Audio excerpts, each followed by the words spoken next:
महाराष्ट्र राज्य के पूर्व गृह मंत्री अनिल देशमुख को लगा है बड़ा झटका। उन्हें न्यायालय ने 14 दिनों की न्यायिक हिरासत में भेजा है। 1 नवंबर को रात को ईडी ने उन्हें अरेस्ट किया था। उसके बाद 2 नवंबर को न्यायालय ने उन्हें 6 नवंबर तक प्रवर्तन निदेशालय यानी ईडी के कस्टडी में रखने को कहा गया था। उसके बाद न्यायालय ने उन्हें 14 दिनों की न्यायिक हिरासत में रखने को कहा है। निलंबित पुलिस अधिकारी सचिन वाजे पर 100 करोड़ की वसूली का आरोप किया गया था, जिसके बाद ईडी ने जांच शुरू की थी और उसके बाद अनिल देशमुख के घरों पे और कार्यालयों पे भी छापे मारे गए थे। ईडी द्वारा अरेस्ट होने से बचने के लिए अनिल देशमुख ने हाई कोर्ट और सुप्रीम कोर्ट में भी याचिका दायर की थी, लेकिन कोर्ट ने उनकी याचिका खारिज कर दी थी।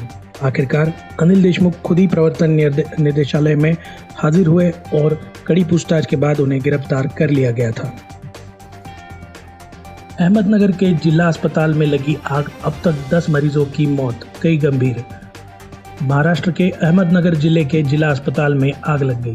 आग इतनी जल्दी और जबरदस्त लगी कि सभी मरीजों को बाहर निकालने का मौका नहीं मिल पाया और घटना में अब तक 10 मरीजों की मौत हो चुकी है। मृतकों की संख्या बढ़ भी सकती है क्योंकि कई लोग आग की चपेट में आने के बाद गंभीर बताए जा रहे हैं। अहमदनगर जिले में आग लगने से अफरा तफर मच गई। इससे पहले मरीजों और लोगों को बाहर निकाला जाता, आग और धुएं ने कई वार्डों को अपनी चपेट में ले लिया। जिला कलेक्टर राजेंद्र भोसले ने बताया कि अफरा तफरी में कई लोग बाहर तो निकलने में कामयाब हो गए, लेकिन कई लोग इसकी चपेट में आ भी गए। इसमें 10 लोगों की मौत की पुष्टि हुई है और कई लोग गंभीर बताए जा रहे हैं। मौके पर बचाव कार्य जारी है। झुलसे लोगों का इलाज किया जा रहा है।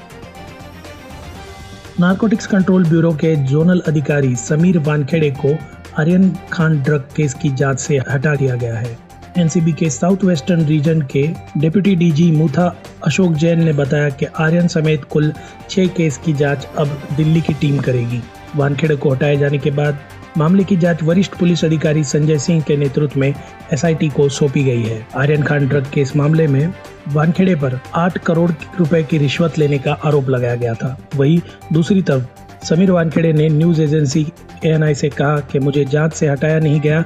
अदालत ने मेरी रिट याचिका थी कि मामले की जांच किसी केंद्रीय एजेंसी को दी जाए, इसलिए आर्यन खान मामले में और समीर खान मामले में की जांच दिल्ली एनसीबी की एसआईटी कर रही है। यह दिल्ली और मुंबई एनसीबी की टीमों के बीच एक समन्वय है।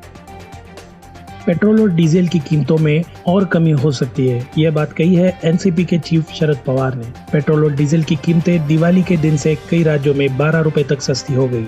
दिवाली की पूर्व संध्या पर केंद्र सरकार ने पेट्रोल डीजल पर उत्पाद शुल्क में कमी की घोषणा की। पेट्रोल और डीजल पर उत्पाद शुल्क में क्रमशः 5 रुपए और 10 रुपए की कटौती की गई थी।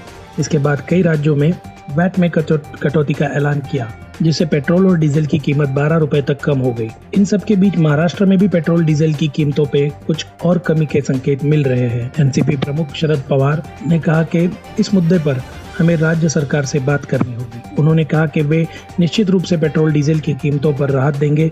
हालांकि केंद्र को राज्य को जल्द से जल्द जीएसटी का मुआवजा देना चाहिए। इसके बाद ही लोगों की मदद के लिए यह फैसला लेना संभव हो सकता है। मालूम हो कि महाराष्ट्र राज्य की तरफ से अब तक वैट में कोई कटौती की घोषणा नहीं हुई है। महाराष्ट्र के अलग अलग शहरों में पेट्रोल अभी भी 109 से 113 रुपए प्रति लीटर की दर से मिल रहा है।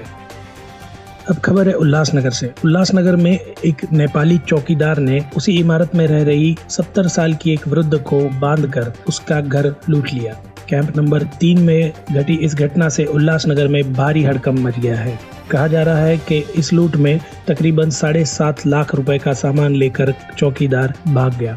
चौकीदार के साथ कुल 4 लोगों ने लूट की वारदात को अंजाम दिया है। इस घटना की जांच जारी है। इससे पहले भी उल्लासनगर में वृद्धों पर हमले हो चुके हैं और प्रशासन से निवेदन है कि वृद्धों के खिलाफ होने वाले इन क्राइम्स को जल्द से जल्द रोकने की कोशिश की जाए।